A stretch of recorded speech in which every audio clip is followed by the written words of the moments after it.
இந்த 1300 கோடி ரூபா ஒரு மாசம், 16,000 கோடி ரூபா ஒரு வருஷம், எவ்வளவு தொழிற்சாலைகள் துவங்க முடியும்னு பாருங்க, எவ்வளவு வேலை வாய்ப்பு முடியும். தினேஷுக்கு 50 கோடி ரூபா கொடுத்து வட்டி இல்லாம கொடுக்குறேன்ப்பா, நீ எனக்கு திருப்பி கொடுத்துடணும், அவ்வளவுதான் முக்கியம், எனக்கு இல்லைன்னா நான் தொலைச்சிக்கிட்டேன் அப்படின்னு ஒரு பாண்டை போட்டு எழுதி வாங்கி 50 கோடி ரூபா கொடுத்தா தினேஷ் அவ்வளோ பெரிய பிசினஸ் பண்ணுவாரு, 100 பேருக்கு வேலை கொடுப்பாரு, திருப்பி கொடுத்துருவாரு, உங்களுக்கு வட்டி கிடையாது. இதை மாதிரி அந்த 15,000 கோடி ரூபாயில எத்தனை 50 கோடி கொடுக்கலாம், எவ்வளவு 100 கோடி ரூபாய்லாம் பெருந்திட்டங்க.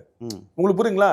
3,000 கோடி ரூபாய் 4,000 கோடி ரூபாய் ஒரு எய்ம்ஸே கொண்டு வந்துடலாம். அப்ப மாவட்டத்துக்கு ஒரு எய்ம்ஸ் தமிழ்நாடு அரசு எடுத்து நீங்க மத்திய அரசு செங்கல் கொண்டு வந்துச்சா இல்லையான்னு பார்க்க வேண்டியதில்லை. அப்ப இதெல்லாம் விட்டுட்டு கன்ஸ்ட்ரக்டிவா விட்டு நம்ம பண்றோமேங்கிற எனக்கு வேதனை. அது ஒரு பக்கம் இருக்கும். சம்மர் உங்களுக்கு இப்பதான் வந்துச்சா? இந்தியாவில் தமிழ்நாட்டில் சம்மரே வந்தது இல்லையா? 2 ரூபா 2,000 ரூபாய் கோடைகால சிறப்பு நிதி 2024 சம்மர் வரலையா?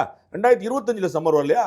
அது என்ன பொங்கல் சிறப்பு தொகையா இருந்தாலும் தேர்தல் ஆண்டுல வேற அமௌண்ட் 2025 வரல, 2025 நாங்க பொங்கல் கொண்டாடலையா?